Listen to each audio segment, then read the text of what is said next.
kita, quasi steady flow. So kita pergi soalan yang pertama.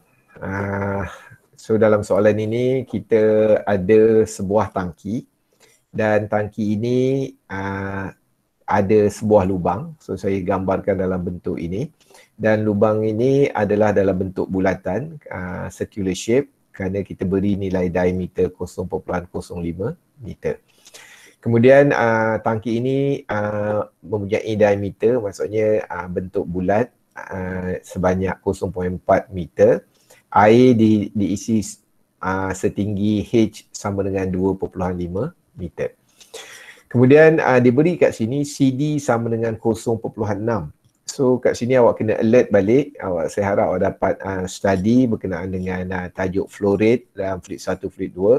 Sometimes kita beri soalan akan beri nilai CD dan sebagainya. So macam mana untuk menggunakan CD tersebut.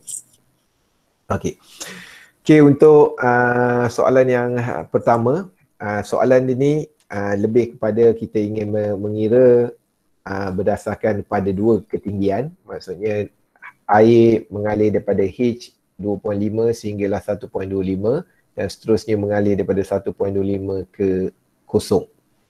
Okey, langkah pertama yang saya terangkan tadi, saya harap awak dapat develop your own Bernoulli equation. So jadi maknanya kita ada point nombor 1 dan point nombor 2. Oleh itu kita pastikan bahawa streamline akan melalui point 1 dan point 2. So dalam keadaan ini kita tidak mempunyai kemusykilan tentang streamline. Oleh itu kita boleh compare tenaga Bernoulli equation, maknanya tenaga pada point 1 dan point 2. Oleh itu sekiranya kita menulis Bernoulli equation, so kita akan menulis seperti ini. Kita ada P over rho G, V square over 2G dan Z. So tetapi oleh kerana pada outlet di sini tidak ada pipe yang keluar, oleh itu selalunya kita tidak akan present nilai major ataupun minor losses. Okay. Setelah kita, kemudian lagi satu perkara yang saya ingin ingatkan di sini, tidak perlu untuk mengisi nilai ketinggian ini. Biarkan nilai Z1 di sini di dalam bentuk unknown sebagai H.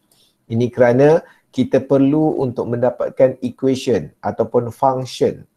Function of water comes out from point number 2. Oleh itu untuk memastikan bahawa pada point nombor 2 kita dapat function ataupun dapat equation, so kita kena biarkan nilai ketinggian ini sebagai unknown. Okay, setelah kita buat, kita boleh dapati bahawa V2 akan sama dengan square root 2GH, 2GH. Tetapi di dalam soalan diberi kita nilai CD, oleh itu nilai CD ini akan bermaksud resistant. So kita tahu bila kita ada lubang, so kita akan ada resistant, okay, some kind of minor loss. Oleh itu kita kena reflect nilai minor loss tersebut di dalam pengiraan kita. Tetapi triknya adalah bukan kita tidak reflect di dalam Bernoulli equation kita di sini memadai untuk kita tambah nilai CD di dalam final equation kita. Oleh itu kita assume that the velocity of at point number 2 is now CD is equal to square root 2GH. Okey, kemudian kita akan menyelesaikan masalah yang pertama, iaitu soalan bertanyakan tentang apakah masa yang diperlukan untuk kita mengeluarkan air daripada, let's say kita ada outlet di sini daripada ketinggian 2.5 meters until 1.25 meters. Okey, so ini sahaja yang masa yang diperlukan untuk mengalirkan air ini. Oleh itu, kita menggunakan rumus kadar alir, iaitu Q in is equal to Q out. So Q out here is reflect to the flow rate at outlet at point 2. So this is point 2. Okay, so we know that it is equal to A2V2. Okay, and then I write here AP as the cross sectional of pipe. Okay, and we have the V2 here equal to CD square root 2GH. Okay, kita ada CD punca 2GH dan AP di sini adalah cross sectional area untuk point nombor 2. Okay. Okay, dan untuk di poin 1 di sini, so saya menulis AS. So S di sini maksudnya cross sectional area for surface. So ia refer kepada cross sectional area pada permukaan tangki. Okay. Dan kita boleh ganti nilai velocity untuk VS. Okay. Jadi kita boleh tulis Q in sama juga dengan A surface times velocity of surface. So velocity of surface di sini kita boleh tulis sebagai dH over dt. Okay, ini yang kita tulis di sini. Okay, kemudian setelah awak develop equation ini, kita kata kita boleh selesaikan dan kita dapatlah kita mewujudkan satu keadaan di sini, H kuasa negatif 1/2 dH sama dengan 0.04155 dt. Oleh itu kita kamirkan kedua-dua bahagian. So kita masukkan limit H1 dan H2. Di dalam keadaan ini limit adalah water daripada 2.5 to 1.5.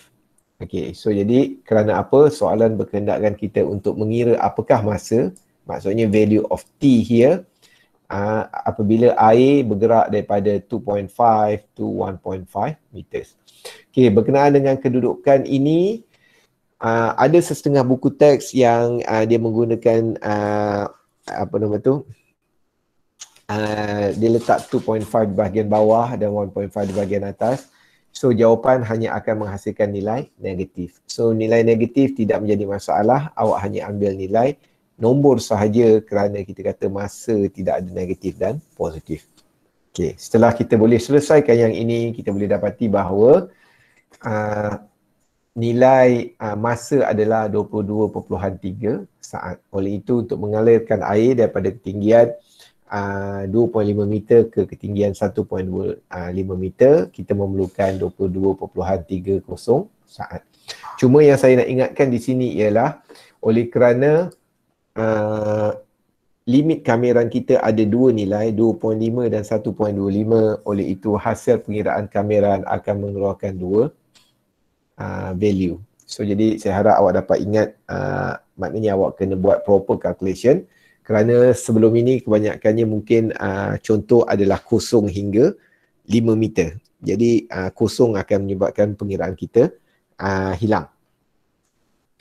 Okay, seterusnya to empty the tank. So to empty the tank membawa maksud kita kena kita boleh menggunakan equation yang sama tetapi kita ubah limit daripada 2.5 meter kepada kosong. Oleh itu kita boleh menyelesaikan masalah ini dan kita dapat ia sekitar 76.15 second. So antara moral of the story yang awak kena ingat berkenaan dengan penyelesaian ini ialah masa untuk air dialirkan daripada 2.5 ke 1.25 ialah 22.3 second. Tetapi air untuk kita alirkan air daripada 1.25 hingga kosong, so masa akan menjadi lebih panjang kerana had laju akan semakin berkurangan kerana ketinggian H dah semakin kecil. Oleh itu sekiranya awak diminta untuk membuat ratio atau sebagainya, so awak kena ingat bahawa dia bukanlah, awak tak boleh nak imagine bahawa untuk empty the tank awak darab 2 sahaja, so it's around 44 second. No, awak tak boleh nak buat macam itu. Awak kena buat calculation dan dia akan menghasilkan 76 saat. Okay, itu soalan yang pertama. So soalan yang pertama agak mudah kerana dia adalah reflect daripada keadaan contoh kita, sebuah tangki bulat dengan sebuah outlet. Okay, kita masuk kepada contoh yang kedua. Di dalam contoh yang kedua, kita ada keadaan di mana it is non-constant tank. So dia berbeza dengan soalan yang pertama. Soalan yang pertama kita akan ada tangki yang berbentuk constant dan kita akan ada aliran keluar. So apa yang menyebabkan masalah kedua ini menjadi lebih rumit? Kerana kita dapati bahawa tangki akan semakin mengecil, menyebabkan surface di sini akan juga semakin kecil. Oleh itu, di dalam keadaan ini kita akan ada dua pemboleh ubah. Pertama, pemboleh ubah adalah cross-sectional area yang berubah. Dan yang kedua, ketinggian juga akan, maknanya ketinggian air juga akan berubah. So, jadi maknanya trik untuk soalan nombor 2 ini, kita kena make sure that kita mampu untuk mergekan dua equation supaya kita boleh membuat kameran. So we cannot do our integral if we have two unknowns in our equation. Okay, so the question is, okay, so calculate the time to flow waters out from this tank if the water level is first at H equal 2.0 meters, 2 meters to H to 1 meter. Okay, so sekarang ni kita diminta untuk mengira masa air dialirkan daripada permukaan H sama dengan 2 meter hinggalah H ke permukaan 1 meter. Okay. Okay, seperti yang saya katakan, kita dapati bahawa tangki berubah. Bermaksud diameter berubah dengan ketinggian.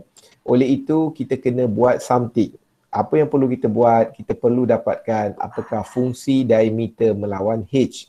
Kerana kita, kerana apa? Why we need to calculate the function of D over H? Because we use the value of diameter to calculate the cross-sectional area. So we need the cross-sectional area to calculate in continuity equation. So continuity equation is A times V. So we need the value of A. However, because our shape is like this, so it is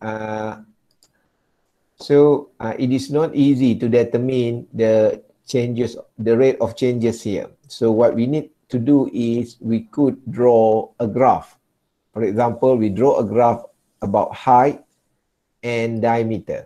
So, and then we plot 2 points.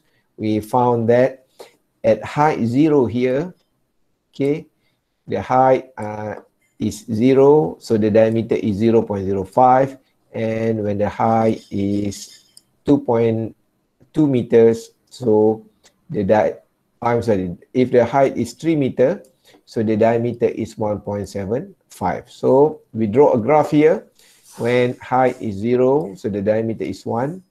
And then when the height is 3, so the diameter is 1.75. Okay, so and then now we have a straight line like this.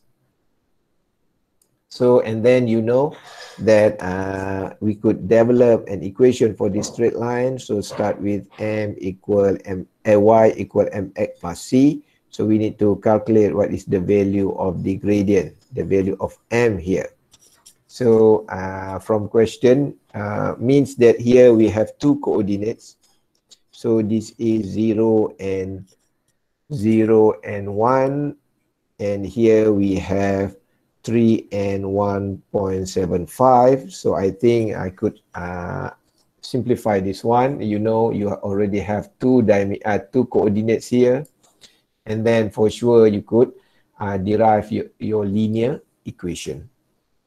So we could calculate the m, the gradient, so it is equal to 0.25. Okay, and then we could from graph here, so the value of c is equal to 1. So we could write the dh, mean the function of diameter over h. So it is equal to 0.25h plus 1. So this is the equation of the increment of the diameter. So then we could solve this one. First, okay. So by using the flow in over flow out, so we have A1 V1 is equal A2 V2 here. So, and then we know that both surface is circular, so we use pi d squared over 4, and the hole here is also circular, so we use the idea of pi d over 4. So at this term, so we need to calculate the cross-sectional area for the area at the bottom. So we have a tank like this. Okay, we need to the area, so this is the A2 and V2. So here we need to calculate the A1 and V1 and V.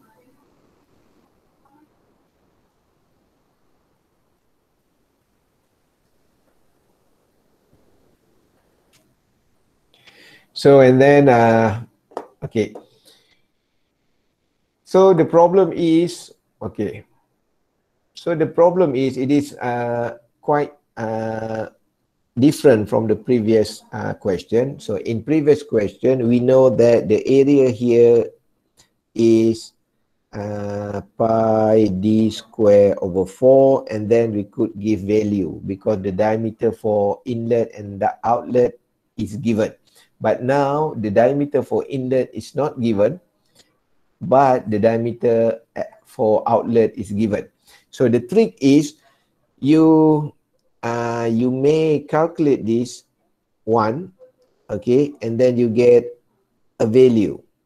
Okay, if you calculate this one, kalau awak kira yang A1 ini dengan menggunakan diameter yang diberi dalam soalan, awak akan dapat nilai. Tetapi kalau awak menggunakan nilai tersebut, okay, pastikan di sini awak tidak cancel value of pi and 4. So means that kerana dia menyebabkan equation tidak seimbang. Jadi apa yang saya propose di sini ialah, okay, awak bermula dengan equation ini. So kita ada pi d square over 4, this is also pi d square over 4, we have Vp, we replace the V1 here with dH dt. Okay, so untuk memudahkan pengiraan, jadi kita akan cancelkan nilai pi dan 4 di sini. Oleh itu, equation akan lebih kepada nilai diameter sahaja. Oleh itu, kita masukkan nilai diameter untuk ds dan kita masukkan nilai diameter untuk dp. So, nilai diameter untuk ds di sini atau surface tadi berubah-ubah. Oleh itu, apa yang perlu kita masukkan? Kita masukkan nilai equation untuk nilai diameter tersebut. Okey, nilai diameter ini kita dapat dari mana? Kita dapat daripada graf yang kita tulis dan equation yang kita buat di sini. So, ini adalah diameter. dH dt adalah melambangkan had laju air pada permukaan. So, kemudian untuk dp, maksudnya diameter untuk pipe telah diberi dalam soalan iaitu sebanyak 0.05. Dan kita ada had laju ketika keluar adalah CD square root 2GH. So oleh itu kita masukkan nilai DH di sini sama dengan 0.25H campur 1. Tetapi awak kena ingat kita ada kuasa 2 di sini, oleh itu kita perlu kuasa 2 kan nilai tersebut. So ini adalah nilai tersebut. Kita bawa nilai DT ke sebelah dan kita boleh bentuk equation ini seperti ini. So kemudian untuk memudahkan pengiraan, mungkin kita akan selesaikan nilai H yang di luar dengan H yang di dalam, dan seterusnya kita boleh memulakan proses kameran untuk kedua-dua bahagian. So saya harap yang ini awak dapat selesaikan proses kameran ini kerana ia satu proses matematik yang agak mudah walaupun memerlukan ketelitian. Okay, jadi kita selesaikan dan kita masukkan limit 1 dan 2. Kerana di dalam soalan mereka berkehendakkan apakah masa untuk air dialirkan daripada ketinggian 2 ke ketinggian 1 meter. Jadi kita boleh selesaikan dan kita boleh dapat bahawa nilai tersebut adalah sama dengan T 234 saat. Okay. So and then this is the another question from that from that diagram. So for example, calculate the volume of water. So isi padu air after it's flow out for 100 second. So ini yang saya katakan advantage untuk awak untuk mempunyai kebolehan membuat graph. Because if you draw your own graph, then you could finally get the the answer easily. So it is not as simple as drawing a graph by using this equation, because in this equation we don't have the volume, because we have a Q and V, we have time, we have H, but we don't have any term of volume. It can be done, but you need more detail about that. Okay, so from here we do the same calculation. Okay, means that we could start our calculation from here, because this is the equation. Okay, but because we are now know the function of t, the value of t, so t must be equal to 100 second. The unknown is the value of h2. So this is the first surface, which is 2 meter, so we need to maintain it. Okay, and then the h here is unknown. So then we could change our calculation by this one. So means that you know that we have the 2 here. So if we substitute the value of 2 here, we could get 3.91. So that's why we have 3.91 here. And then this is the term when we only have the value of h.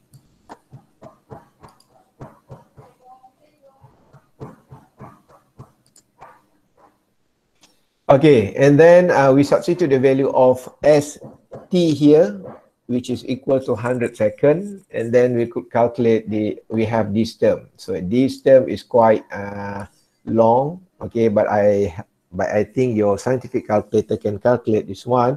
So by using the trial and error method, so you just substitute the value of H, you will find that it is equal to 1.57603 meters. So here, the trick is you may refer this height. So the water is start from 2 to 0. So means after 100 seconds, okay, you may complete with this, for example, we get a 234 seconds. So to make sure that water reduce from 2 to 1, you need 234 seconds. So means for 100 seconds, so the value it might be between these two numbers. Jadi awak boleh imagine bahawa nilai ketinggian tersebut mestilah sekitar nilai 1 perpuluhan something. Kerana total untuk kita mengalirkan air daripada 2 hingga 1, ia adalah memerlukan masa 230 saat. So jadi awak boleh check yourself, okay. Sekiranya awak mendapat ketinggian yang lebih, katakan mungkin awak dapat 0.5, so mungkin ada berlaku kesilapan dalam pengiraan.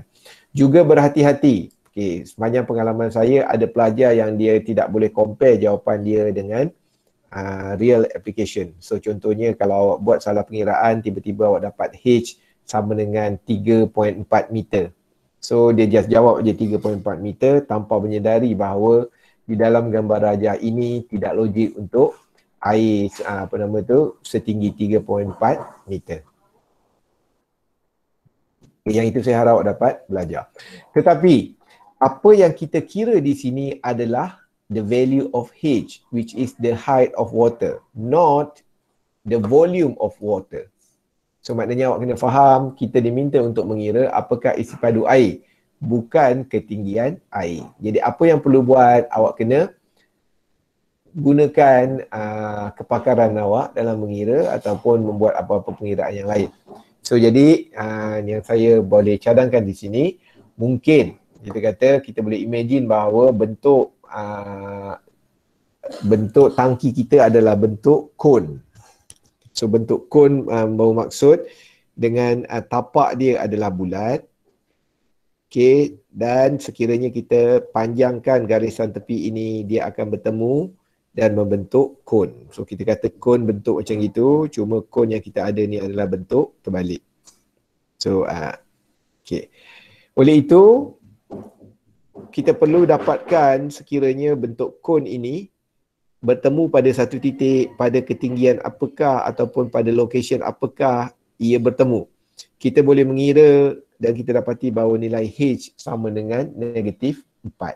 So daripada mana kita boleh mengira perkara ini?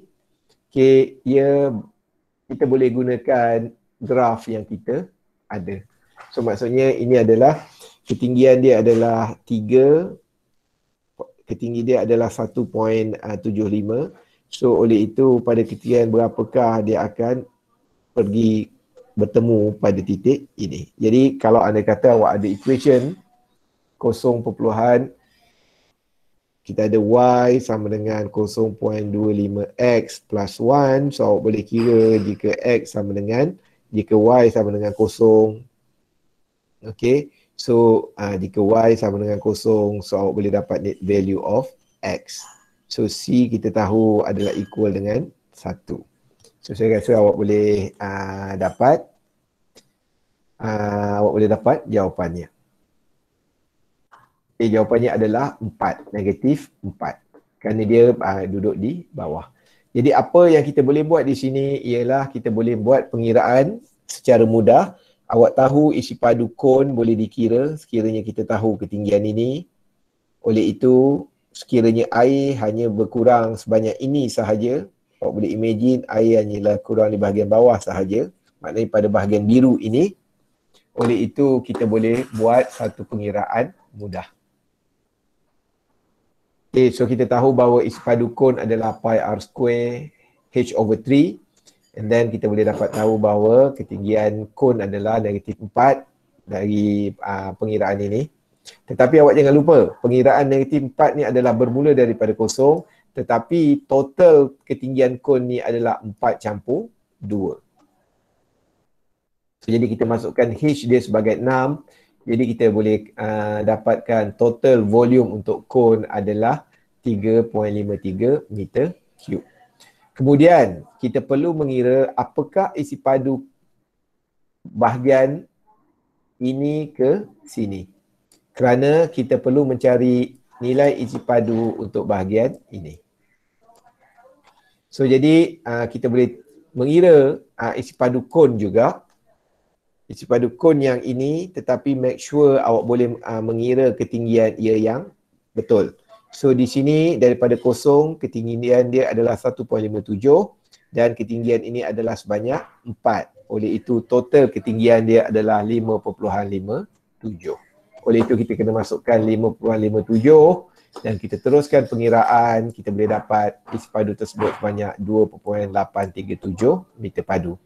Oleh itu kita boleh nyatakan bahawa isi padu air yang telah dialir keluar untuk 100 saat ialah 0.69775 meter padu.